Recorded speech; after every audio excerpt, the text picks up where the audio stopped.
हिंदुत्वाची भूमिका मी आज नाही आणली आहे. आठवून बघा, या देशामध्ये पाकिस्तानी कलावंतांना डोंगरावरती लाथ मारून हाकलून देणारी संघटना कोणती होती, पक्ष कोणता होता?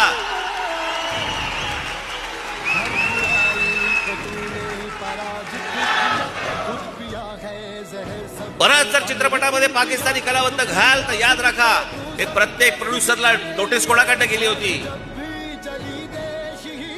जे आपल्याकडे येऊन गाणी गात होते, आपल्याकडे येऊन चित्रपटामध्ये काम करत होते, या सगळ्यांना ज्यांनी हाकलून दिलं तो माझा महाराष्ट्र सैनिक होता.